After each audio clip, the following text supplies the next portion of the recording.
Yo! Happy Saturday, you guys. Welcome to episode, holy shit, 18 of the First and 10 NFL New York Jets podcast. How are you this morning, my brother? I'm good. Every week you give the number of episodes. When we started this 18 weeks ago, did you ever think we'd be doing this 18 weeks down the road? I thought we'd do 3 and be like, forget. Really? Did you ever think two Mama Lukes would talk Jet football for 18 weeks? And I want to give a shout out to new subscribers, old subscribers. Absolutely. Thank you very much. We're very appreciative. Thank you. Spread the word. You watch us, we'll watch your shows. Yep. Let's keep the Jet family together and united. What it's all about. Yeah. What it's all about. We disagree on our topics or on certain things, but we're united in Jet Nation. So spread the love. We'll do it for you guys. Do it for us. Thank you, everyone who's watched and subscribed. Keep it up. Spread the word. Absolutely. We appreciate every single one of you. Yep. We're going to start the morning this morning on a somber note. We want to send our condolences out to the Knapp family, the passing of Coach Knapp. 58 years old.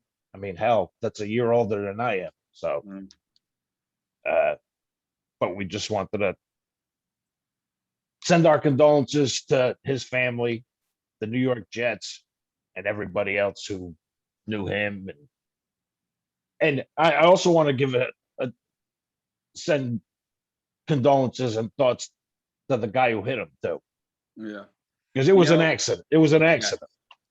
We were on here last week when the accident happened, so we didn't know, and it didn't break till later in the day. But you read about Mr. Knapp, Mr. Greg Knapp, and we didn't know him personally, but I didn't even know him as a football coach because he was with Denver, Atlanta. Now that he's with us, but to hear all the heartfelt sincerity that people were talking about him. What kind of guy he was. Yeah, like at first I was gonna read it on the air, but I decided not to. The thing the wife tweeted out to the fan base, to all of the people, was so touching, Kevin, that I got choked up reading it. I read it. I had to stop reading it, and when you see Michael Vick and Matty Ice and all these players come out and really talk so kindly about the man. I kind of wish I knew him. I kind of wish I was his friend, because he was that type of a guy. I forgot what one of his quotes was, and maybe I read it wrong, but he says, I thought it was him who said, no one's a stranger if you say hello, like meaning that everyone's a friend. I think I read that quote, and I think it was from him in one of the tweets I read. But what a great guy. I mean, what a shame. What a shame. Maybe we should give like a few seconds of silence before we go on. What do you think? Yeah, sure.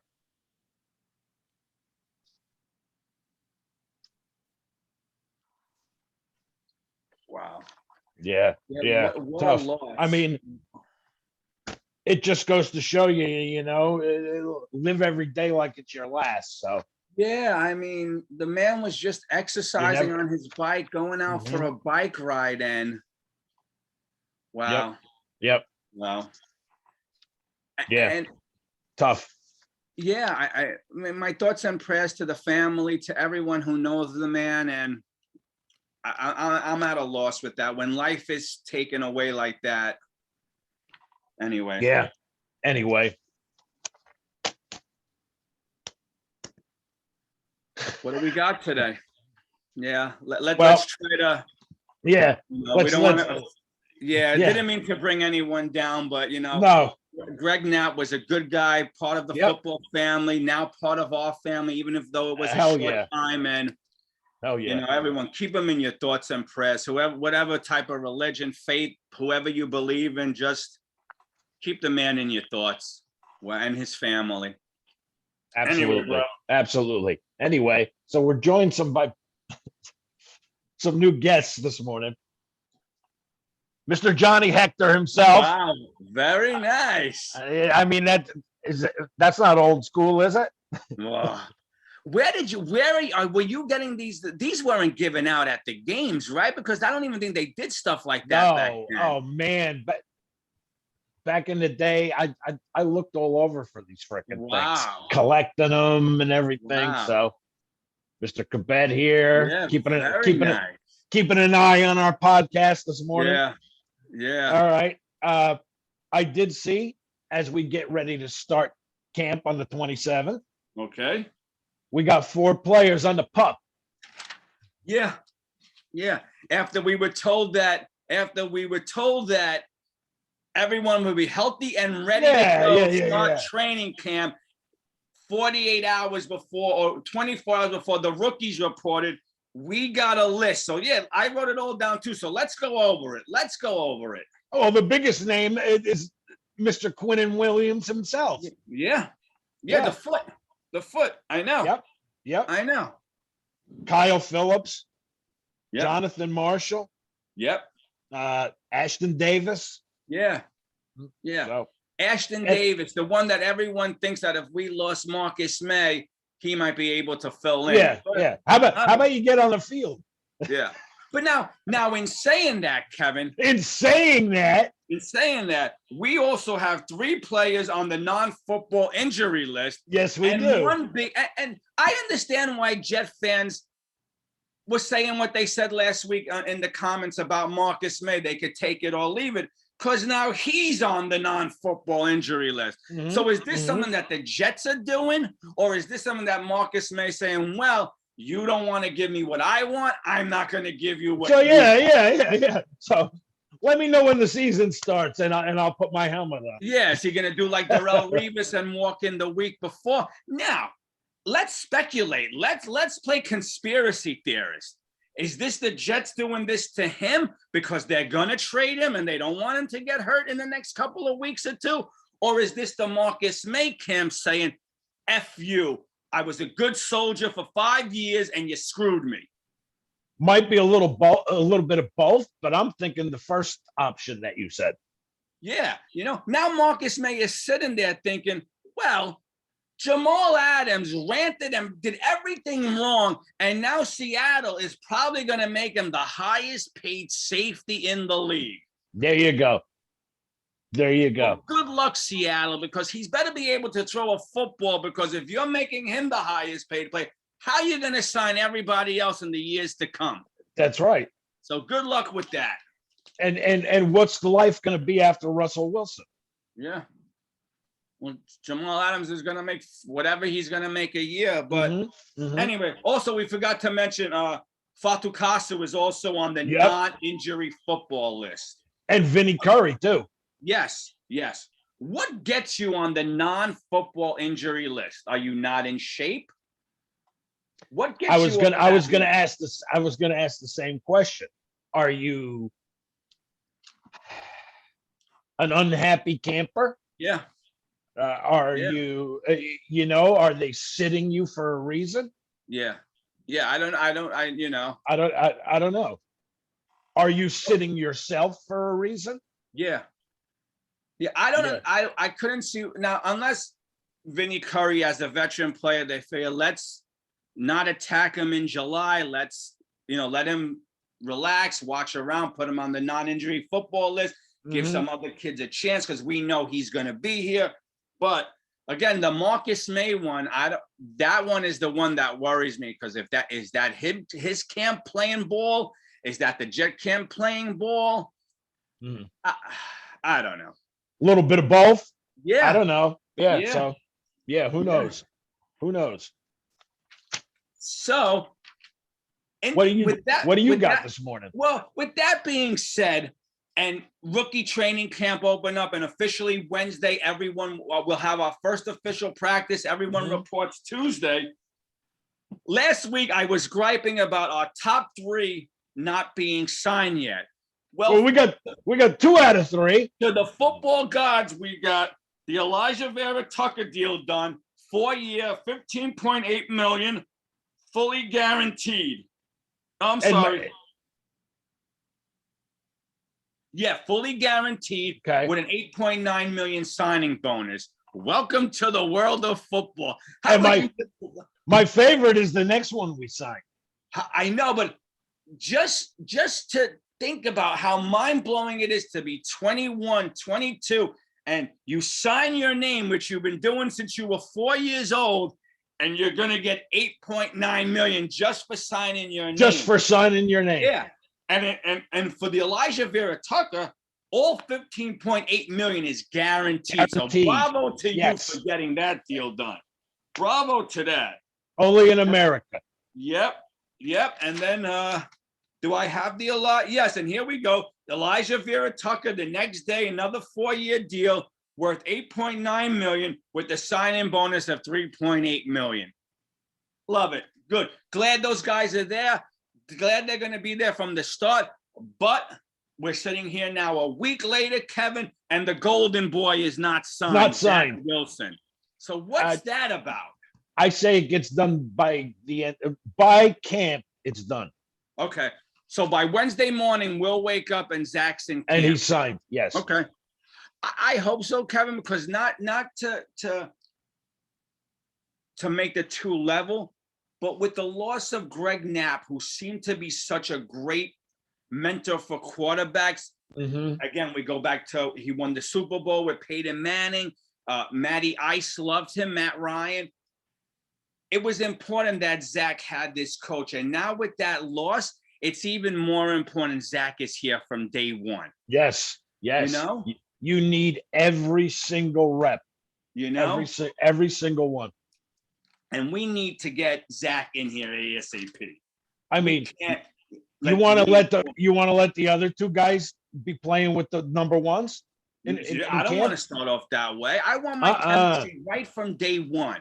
As soon as we all walk out onto that practice field, 8 a.m. on Wednesday. From day one like this. Yeah, exactly. You know, let's get this done, Joe D. Let's get this done. I would like to know, and I wish somebody knew out there, which again, Trevor being number one and his numbers coming down, what is the holdup on the Zach spot? The only thing I could think of as a holdup, Kev, is guaranteed money. What the Zach Camp wants. It's probably numbers. Absolutely. But get it done. I mean, you put all your marbles into this kid. All right. You got rid of a character play. Now, maybe it'll come to fruition that Donald is a bust, which a lot of Jet fans want to believe. I don't yet. No. But if you I don't believe that either. So if you're putting all your eggs into the Zach Wilson basket, then sign the deal. Get it done. Get it done. Why must we screw around every freaking year? Don't know. But that's the Jets for you. Yes, yeah. Which is why you're always on the bottom looking up. Yeah. You know? And listen, I gotta love the Jet fan base because I have yet to meet a Jet fan who's negative about their team. And God bless them for it. I'm the same way. Except this year, I'm taking more of a slow approach. And for all Jet fans out there, I don't know if you saw it, Brian Costello in the New York Post has a very good article about, he didn't use the quote rose-colored glasses, but, let's not get too hyped when we get a good training camp day, and let's not get too low when we get a bad training camp day. So, exactly. It's training camp. It's training camp.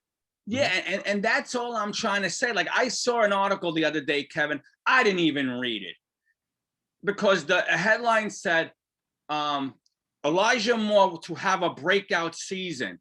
Well, if you haven't played in the league yet, how can you have a breakout season? What are you breaking out from? Yeah. Now, unless you're telling me this man's numbers are going to be so off the charts that he's going to lead the league in receptions, in yaks, in touchdowns, I don't understand how you can write an article calling this a breakout season when the man hasn't played a game yet. Trying to sell papers. I didn't even read the article. I don't know. Because the headline, I had to sit there and I had to look at my phone going, breakout season. Am I missing some? Maybe it was a tongue-in-cheek article and I didn't read it. But the breakouts. What's he breaking? What's he breaking out from? What's he breaking out from? Now, unless, again, 22 weeks from now, he's rookie of the year, Well, most yards after the catch, most receptions, most TD, Pro Bowl, then I could say, whoa, I should have read the article. But to say a breakout season.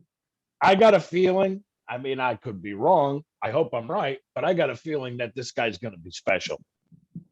But what for you, at the end of the 17 games, what would you consider special? What would you like his numbers to be? Tell me, like, realistically, TDs, yards after the catch, receptions, what would you think for a rookie? Right now, he's probably what? Is he our third or fourth choice on the teams if we get the minimum? Yeah, and I mean, we have so much talent finally at receiver. Finally, can you imagine saying yes. That? I mean, everybody's going to want the ball. Mm-hmm. You know how it is. Everybody's going to want the ball. Everybody's going to be in Zach's ears. Yeah. I want the ball. Give me the ball. I'm open. I'm open. Okay. So I mean, it's a crowded field, but I think at the end of these 17 games, okay, he may go from a 4. He may become the 2. He might. You're right. And I'm not saying we don't know where they're going to land, but whether he's 1, 2, 3, or 4, which that's where we figure he'll fall. What is a realistic reception total for a rookie? I don't know, 700-800 yards. Okay. I'd like to see. Okay. All right. Okay. Maybe 5 or 6 touchdowns, or is that? I was gonna say 5, 6 touchdowns, maybe 7. Okay. I mean, it depends. Let's see what kind of offense we're running too. Yeah. Now, in saying all that, and I can't believe we're saying this. We're gonna go ground and pound. Yeah. What are we gonna do? When you come to think of it, and again, this is just now, so it's just on paper. We're not going to get too high, but when you look at him lining up, Zach, and he's looking to his left and looking to his right, and he's got Mims, Davis, Crowder, Moore, even Cole, Herndon, yes, Herndon, yes, or Croft, but whoever. Mm-hmm. What is a realistic? Can we really be? And again, I yes, for a minute, guys, I'm putting the rose-colored glasses on, even though you can't see it. Can we be looking at? And yeah, I'm really taking it to the next level. So slap me if you want on the comments. Can we be looking at a Mahomes type season? Good question. Now, I might have just put the kibosh on it. Oh man, you just jinxed the hell out of it. But anyway, I was reading an article this morning where everybody's saying, I think it was on Twitter, everybody's saying, watch out for Zach. Zach's gonna kill it this year. Yeah, so, I mean, their mouths to God's ears, know. But let's see. And that was part of our earlier rants, because we heard that the kid makes all the throws, the kid's a leader of men, looks good on the field, blah blah blah. We went through all that, but I did hear the Mahomes comparisons, and I kind of laughed at myself. Seriously, come on, man. But then again, I don't know, Kevin, if it's just because now it's around the corner and it's Christmas and I got the itch and I already circled the calendar for preseason games. It's preseason. I'm already like, where am I going to be August 14th? No, I'm not even in town August 14th. No, man. As much as I love preseason and everything and watching the new players and see who's going to stick or whatnot, I can't wait for week 1 against the Panthers. Yeah. I cannot wait. And I got to tell you, Kev, when we make our final cuts, or when the Jets make their final cuts and we know who the roster is, I'm almost thinking about revisiting the scheduled show to see if I need to make any changes. Make any adjustments. Yeah. The thing is, Kevin, I don't want to, because my green and white blood and my love for my team is going to make me say 11-5, 11. Hey, man, I hope we win 12 games. I hope we Oh. win 13 games. No one would be more ecstatic than me. What do I think, though? We're going to win 7. Yeah, I'm sticking with my 5 or 6. I'm sticking with my 5 or 6. I'd rather sit here and throw the egg on my face like I said I would do and be wrong about this. Because, Kevin, if we would have done these shows 4 years ago, 7 years ago, 12 years ago, I would have been sitting here with the big Elton John rose glasses. Because anyone who asked we're winning the division. We're going to take it. Yeah, 11-5, easy. Come on. Yeah. What are you sleeping? Come on. And now this year I'm taking the other approach, and I feel like every other Jet fan is going the opposite route, and that's okay. That's No. great. Listen, as Jet fans, some of the newer Jet just coming on board, they don't realize the pain. They don't realize the suffering. That they don't understand. Yeah. I don't know. If you're a 13-year-old boy or girl like that's what I'm talking about. He looks at me and says, "Why did you ever become a Jet fan?" Because he started watching football, I'm going to say maybe 7 or 8, So he's got 5 years of experience, and in his 5 years, he saw nothing. Right.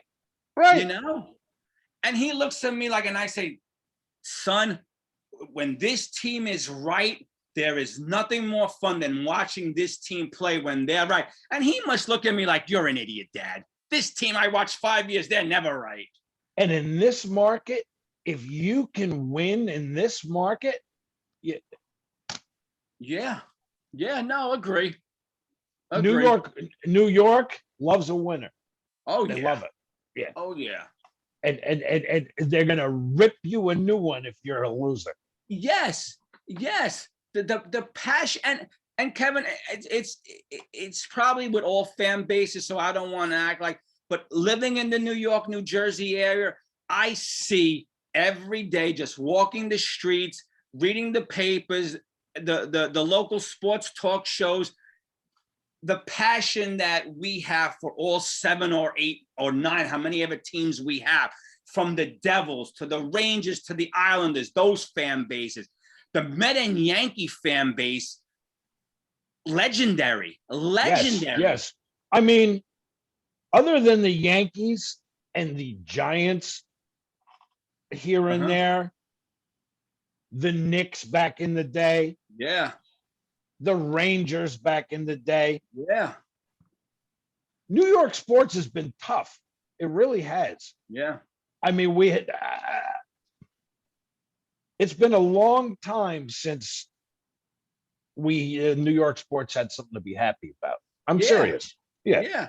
I'm serious. We had a nice run with the Islanders this year. Okay. Yeah. The Mets gave us some hope. Gave us some hope. Yeah.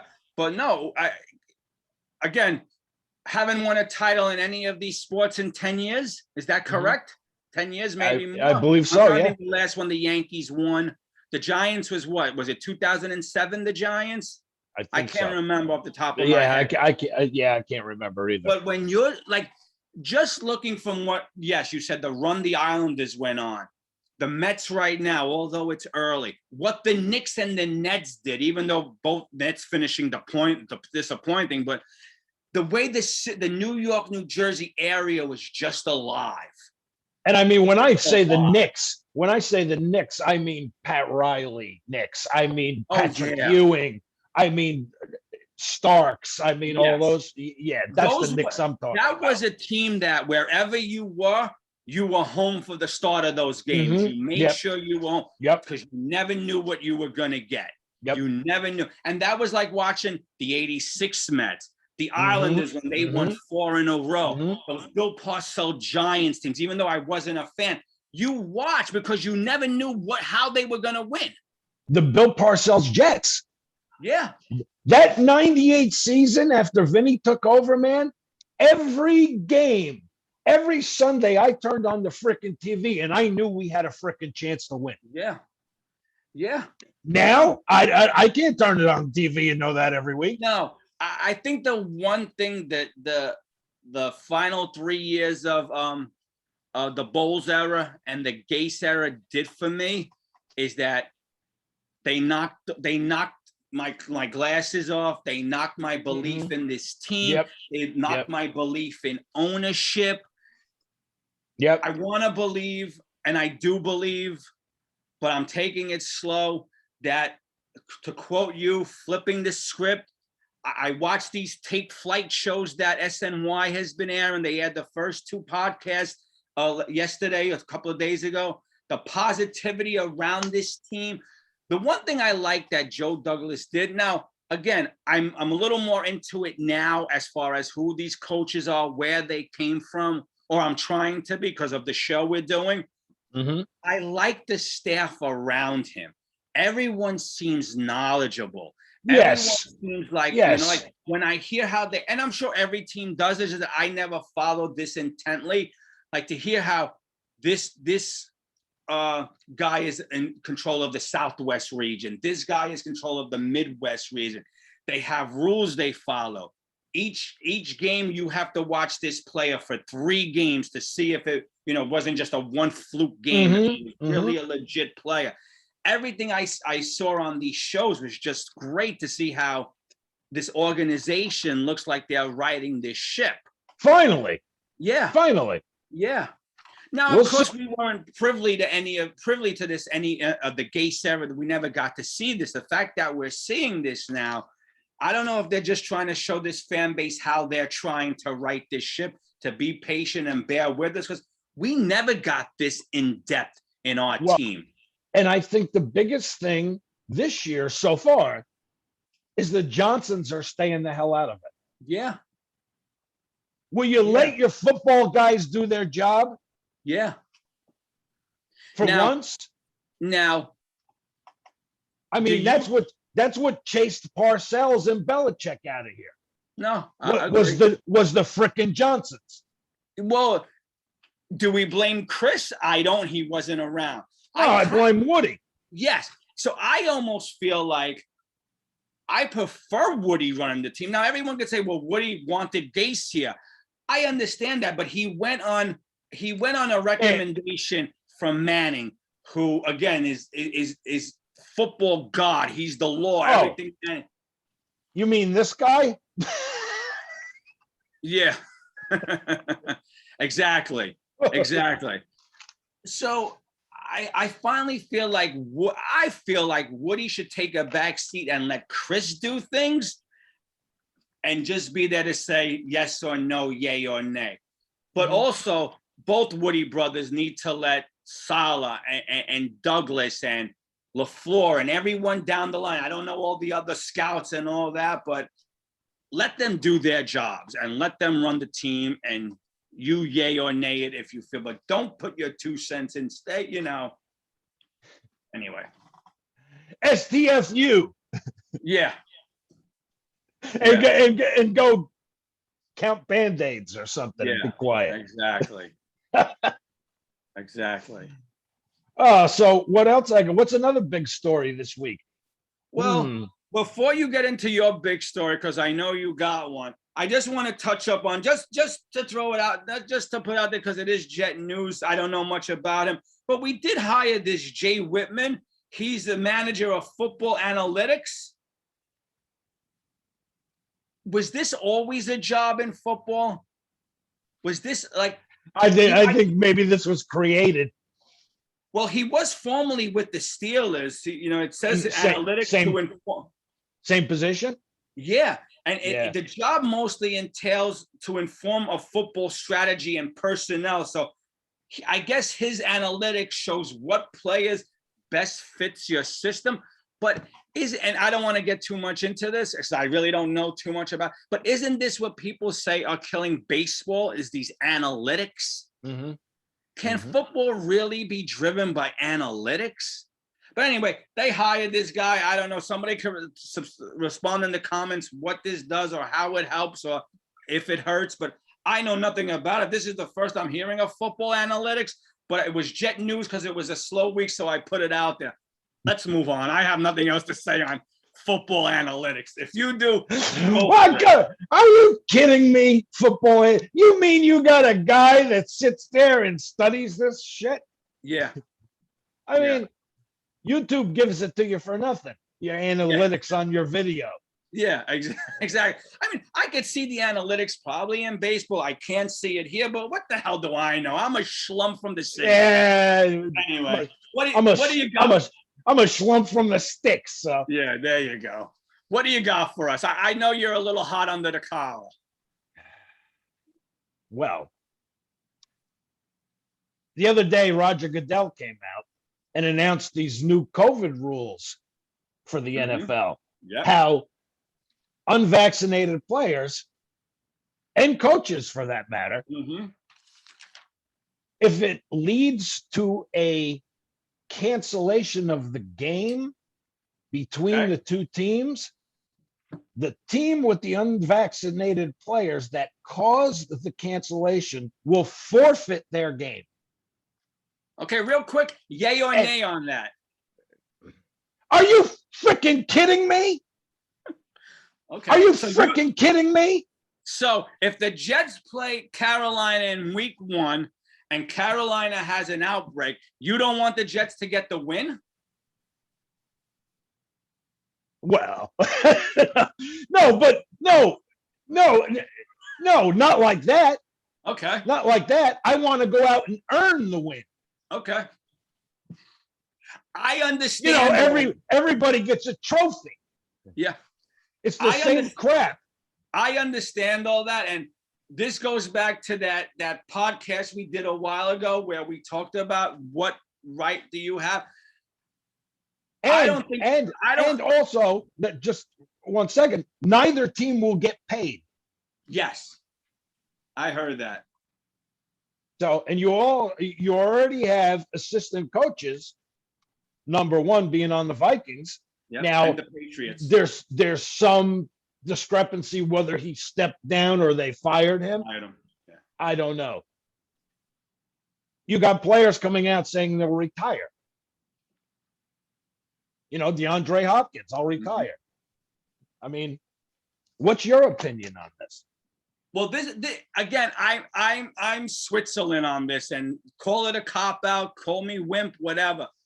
This is the discussion we had a few weeks back. What does the name on the marquee have the right to say and do? Now, if I'm the Jets, let's take the Jets out of the equation. Let's say Buffalo plays Miami, and I'm a Buffalo fan, and my team did everything by the books, but Miami didn't.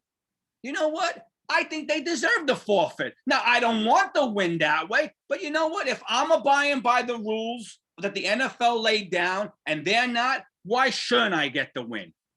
We're doing what you asked. Now, of course, it might be a bad way to gain a win, but, I'm sorry. Like, I don't know. Again, the name on the marquee calls the shots. If you don't, if it's kind of like if my boss says we all got to be vaccinated and I don't like it, I got to take the door, right? It seems to me like the NFL is calling the shots. It's the way I look at it. The banner that all these teams fly under. I guess. I mean, I don't agree with it. Personally. No, I get it. And I'm so glad you're strong on it. Where call me a cop out. I flip flop on it, but that's my stance. I'm sitting in the middle of the fence, and that's where my stance is. I'm not picking a side because I see both sides, and they both make elegant points on what they're fighting for. Oh, I see both. I see both sides, but is it right? No. No, but but what is right in the world today? And I don't want to get into not freaking nothing's much. right in the world today. It's easy for me to sit here as a football fan and say, all you idiots, get your shots because I want football. But who the hell am I?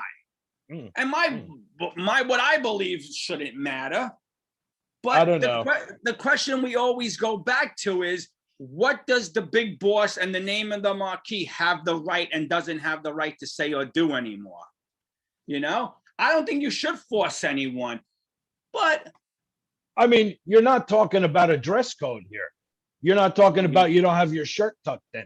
You're yeah, not no, talking you're about right. you're not talking about a decal on your helmet or your cleats or anything. You're talking about you got to inject something you don't want to inject into your Yeah. body in order to go to work. Okay. So what should be your Goodell? You play Goodell. What should be the right? I'm on your team. I'm not vaccinated. There's an outbreak that I caused. What is the repercussions? No repercussions? I don't. Well, I mean, you can maybe that player isolates himself or doesn't play in that game, but that doesn't mean the team should forfeit the game. Okay. That's insanity. That's Okay. insanity because Okay. because someone didn't get a shot, they have to forfeit their game. That's Okay. insane. Now you know what's That's not even America. That's communism. Okay. Yeah. But you know what's controlling all this, right? Yes. Oh, I know what's controlling it all. Yeah. The dollars. The dollars. Oh, I think it goes a lot higher than that. Okay. Again, don't get me started. No, listen, I want you to get started. You have a belief and spew it. That's what it's all about. That's what we do here. You know what? We don't get mad at each other because we take different sides of the fences. For me, like I said, I'm not choosing a side because I see both sides of it. I see both sides of it. And I mean, I don't want to drag other things into the podcast. This is about football. Yeah. But when you start dragging this kind of stuff, you're the ones dragging this into football. Yep. Now, I have some numbers here as far as that goes. So I've learned that 14 teams, at least 85% of the players have been vaccinated. Okay. Okay. 78% of 78% of players league-wide have at least one vaccine shot. So 78%. Yeah, well, which is a good number. Which is a good number. Well, then they shouldn't be worried because I don't think they should. Then the vaccinated players are protected from the unvaccinated players. Yes. If the vaccine works.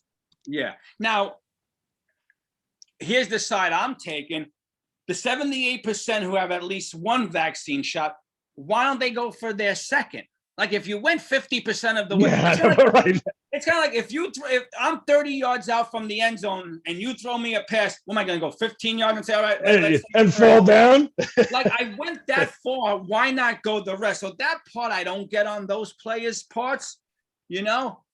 But again, if the league has 78% of the players vaccinated, and we keep hearing that vaccinated people don't have a better, don't get this really, don't catch it, or when they do catch it, it's not as bad as if you're not. Then why doesn't the NFL just go with what the supposed science is saying and just play it out? There you go. There you go. See, if 78% of the league is vaccinated, okay? Well, at least one shot, yes. Okay, then why worry about the 22% that isn't? If you're vaccinated, why are you worrying about sitting next to a player in the tub that isn't? I don't know. I don't know. Neither do I. It doesn't even make sense. But has a player, I mean, the guy who really has to be worried is the unvaccinated player, right? Yes. But Kevin, why? It seems like it's the unvaccinated player, a la Beasley and Hopkins, who are making the stink about it. And I don't blame them. But they're the ones that should be the most worried that they could get this. So why? It's not like, I guess my point being is that I'm a vaccinated player. I'm not coming out and saying, I don't want to be anywhere near Cole Beasley because I'm vaccinated. I feel safe. So that's right. That's my point. So, but then shouldn't that be a hint for, and I'm just saying, I'm not taking a side. Shouldn't that be a hint for Beasley to say, well, my vaccinated teammate is comfortable with me. Shouldn't I make him feel comfortable by getting him the shot as well? No. Okay. Okay, yeah, that's fine. That's fine. I'm not gonna sit and go, what does that mean? Ah! That's fine. No, that's your opinion. because if the vaccinated player is comfortable and Beasley is comfortable without getting it Mhm. and is not afraid of it, what I mean, Okay. hell, just live your life, everybody. Yeah. Jesus. I don't know. I have Yeah. strong opinions on this No, stuff. So and I get it. And I said it last time we discussed it. We should definitely try to got a third person on here who takes the opposite of what you're saying, because I'm no help sitting in the middle. I fight for your stance, but I fight for the other stance as well. So I don't know what is right and wrong is. I really don't. I see both sides of it. Call me a cop out, whatever. But that's how I feel. I see the both NFL sides of it. the NFL has a right to set any rules they want to set, but people don't have to agree with it or follow them. Okay. Retire. I don't blame you. I'd retire. I'd retire too. Again, it's easy for a Beasley and Hopkins to retire who has the dollars. What about well, of course, yeah. So I don't know. I don't know where we're going to go with this, how far this story is going to go. The problem with this is these players don't have a leg to stand once their union backed up what Goodell and the owners want. Coaches too. Yeah, when coaches are starting to fire their own coaches, who these coaches live with these guys. This is the reason why they brought these guys in. This is their group. So I mean, where's this gonna go? Yeah, I don't know. It ought to be interesting. I'll tell you. Yeah, give us something else to talk about. And I don't know where it's gonna go. It doesn't sound like football players are gonna strike and stick up for their unvaccinated brothers. So I don't know where this is gonna go. I don't know where this is gonna go. No. This is a topic that, Kevin, we might be discussing 20 years from now. Because and it's a very topic to discuss. Hot button issue. Yes. But again, I know this is so out of my pay grade and out of my league. But listen, like you always say, we're just a couple mama leaks giving our opinion. I'm saying this is out of my pay grade because what I don't understand, 20 months ago, this wasn't even we heard of COVID, but it was never, then it hits us. All right. And now we're 16, 17 months in, and now we're hearing about all these different variants. Where did these variants come? I don't, and again, it's out of my pay grade. I'm just going to sound like a bumbling idiot. Like, once you seen there was COVID, the first COVID, where did all these other variants come from? And how did they get stronger? And I wish I could get a scientist on here or someone smarter than me and you to explain the virus mutates itself. That's how you get variants. Because, the virus's purpose is to survive. Yeah. Any way it can and keep, reproducing itself. So, I don't know. So does that mean somewhere down the line for the vaccinated folks, these shots got to become stronger? I don't know. I always remember going to see my doctor. And how many vaccinated people have I heard lately getting reinfected? Yeah. So how good is the vaccine? Well, I think it's like anything else. They're getting it, but it's not as powerful, as not as long lasting as if you didn't have the shot. But everyone reacts differently to everything. I could have the shot and never get anything, and then you could get the shot and still get this. So yeah, again, no right or wrong answer on this, or maybe there is a right answer and I'm just too dumb to see it, or I don't know. You always hear, especially with a female and kids and stuff, my body, my choice. Blah, blah, blah. Well, that goes for everything, doesn't it? Yeah. No, listen, you have some strong points. Again, I like I said, I sit on the fence. I see both sides of it, so I'm wimping out here. I'm the wrong guy to talk about this. No, say. I mean, the variants, okay, are this is a pandemic now of the unvaccinated, they say. Mm-hmm. Right? Yes. Right? Yeah, they even say it in commercials. Right? Yes. That's what they're saying. Yeah. Okay. But if vaccinated people can still get it, you're trying to tell me they can't spread it? Good question. Come on, man. Good question. Who are you trying to kid? No, good question. And I mean, you say it's a pandemic now of the unvaccinated, but the country's being flooded with people who are rampant with COVID and are nowhere near a vaccine. How come they're not spreading it? Mm. Don't get me started. Yeah, no, I mean, listen, say what's on your mind. Say what's on your mind, you know? That's what we're here for. I believe that this is a way of control. Okay. Okay. The masks were a way of control. The lockdowns were a way of control. The vaccines are a way of control. The fact that there's now restrictions and different sets of rules, unvaccinated people being chastised. Where are we headed? I don't know where we're headed. You know, somebody told me a long time ago, this is just going to get worse. And if it's already starting in sports, pitting vaccinated against unvaccinated. Yeah. It's almost something out of a sci-fi movie when you think about it. Yes. You know? Yes. It's almost something out of a sci-fi movie if you think about it, you know? But anyway, let's move on to some better stuff. It's time for show and tell. Yeah, let's do it. Very special one I have this morning. Okay. Don't forget to have your morning cereal and your Quebec Crunch. Very nice. I mean, how often was it we have any players that actually got their own cereal?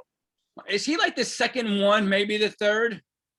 I think he might be the first of ours. Well, I'm assuming Willie Namath got his on it. He was on everything else from pantyhose to, but I thought, and I could be wrong, but you know better than me.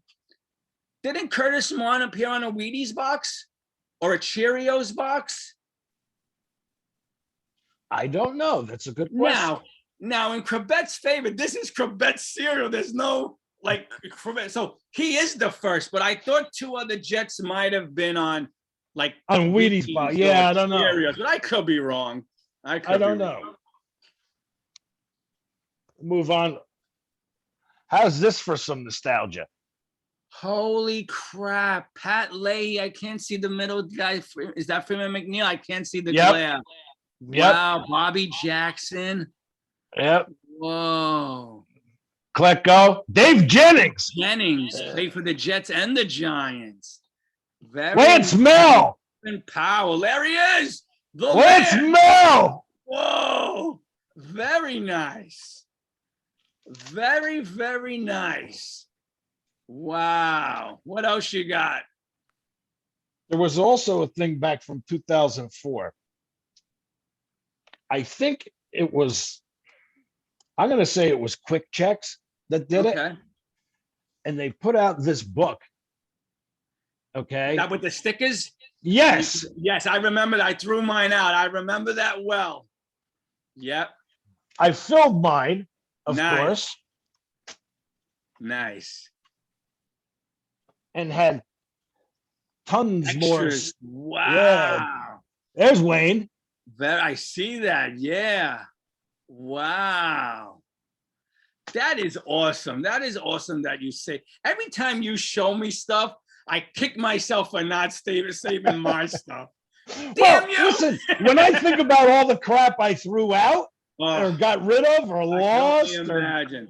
Man. When I tell you I got rid of everything, I got rid of everything. Maybe I'm not the Jet fan I think I am. Boom. I grew up in an apartment all my life. We couldn't save things. And my mother put suitcases for summer clothes under the bed.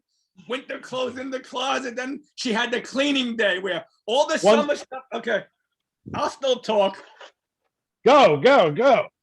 We lived in an apartment. My mother. I even have a clock with Chad Pennington on. Yeah. I'm sure time stood still on that clock. Anyway, it was always wrong. Yeah. But they say even a broken clock is right twice a day. So I was saying, like, I couldn't say anything. We lived in an apartment. My mother had this day where the winter stuff came out of the closet, went into the suitcase, and the suitcase took out that had the summer stuff, went into the closet, and that was life. There were no storage units, and my mother wasn't going to pay $300 a month for somebody to store. Yeah, screw that, stuff. man. That's how we lived. Screw that. I remember as little kids, me and my brother would have to clean out our toy chest on December 10th because Santa was bringing new toys. We had to throw out the old toys to make room for the new toys. This was apartment living. I'm sure people out there can relate to what I went through. You know, absolutely. Save things. Absolutely. Things. What else we got? Dennis Bird. Wow.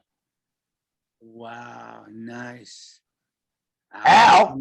Kyle Clifton, Rob Moore. Classic stuff, brother. Wow. Yeah, classic. Very nice. Classic. Yeah. Now, do you have enough show and tell pieces to get us to opening day? Hell yes. All right, good. Excellent. Hell yes. And I was gonna save this one. But okay. I mean, it's not really a Jet thing. Okay, but still, but it's something I thought was pretty cool. I mean, one of my favorite QBs, other than ours through the years, was Montana. Okay. I was always a huge Montana fan. Okay. From the Niners right to the Chiefs. Right. You know, even Notre Dame. Okay.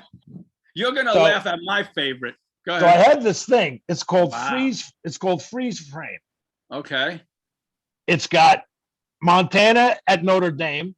Wow. It's got Montana on the Niners. Okay. And then it's got Montana on the Chiefs. Wow. So it's pretty cool. That is awesome. Now, how did you become, growing up in Jersey, the New York area really doesn't have a college team to hang its hat on. At least you're in Jersey, so you have Rutgers. And like, I grew up a Penn State fan. I'm not a diehard, but when they were on, I watched them. I rooted for them. How did you find your love for Montana and Notre Dame? Because we grew up at a time where my dad. Okay. Yeah. We grew up at a time where there wasn't ESPN where these guys became household names. Like unless NBC played that special Saturday 4:00 game, we didn't know about these players the way you do today. So the fact that you were that into, wow, excellent.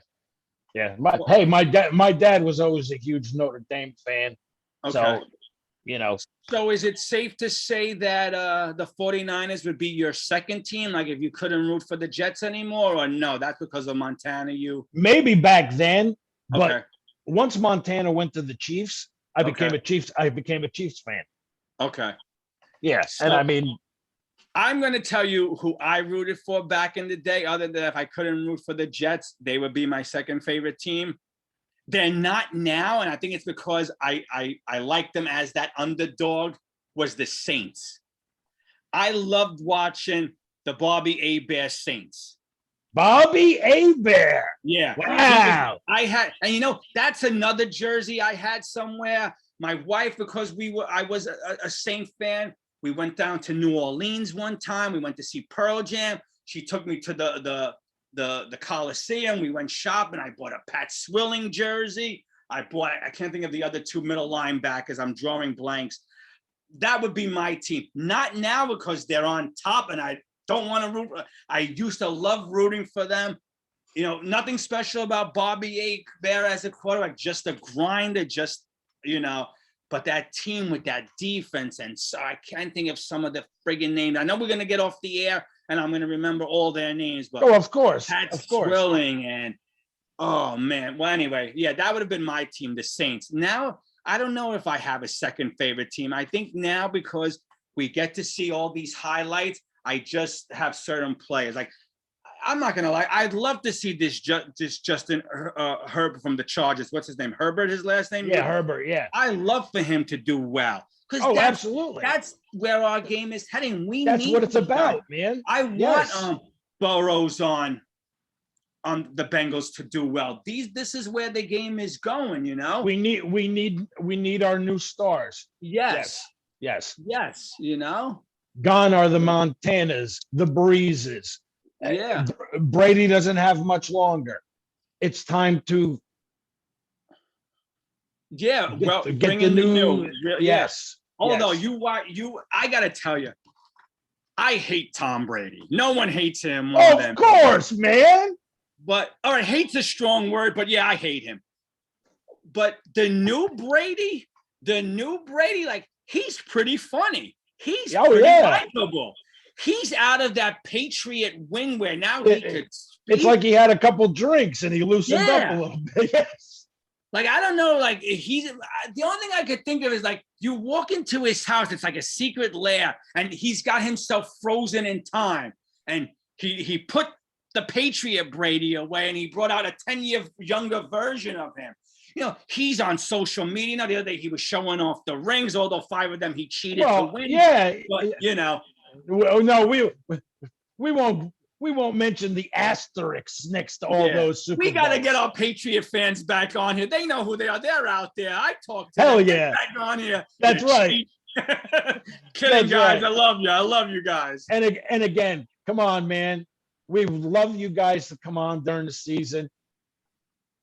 A Patriot fan, a Chiefs fan, a Raiders fan, a Saints fan. It doesn't matter. Come on. Yeah. Come on. And I heard a few people say, you know, we're not Jet fans. And yes, this is a predominantly Jet show. But if you're not a Jet fan, but you're a Steeler fan, a Viking fan, hit us up. You want to come on and talk about a football fan. Yeah, you want to. Listen, guys. We say this every week. Yeah, and we're doing a little promotion for our show. Which, you're a fan of a team and you want to come on. Come on, hit us up. We'll have you on. Mm-hmm. All you're doing is opening up our eyes and giving us knowledge on the rest of the teams that we don't have all the knowledge on. Please come on. Please come on. And I also wanted to mention the towel back here. Okay.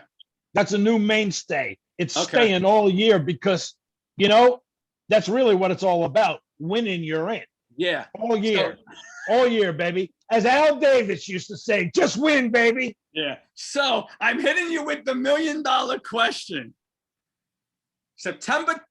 October 3rd, I believe that's a Sunday. 0-3. Is that towel staying there? Listen, we go 0-3. Okay. Yeah. Week 4, I may light it on fire for the podcast. Can you say ratings boost? That's right. I can only do it once, though. Yeah, I have mine here. I'll give you some of these. You can do these next. All right, and we'll end the show here with one more show and tell. Okay. Remember Orange County Chopper, guys?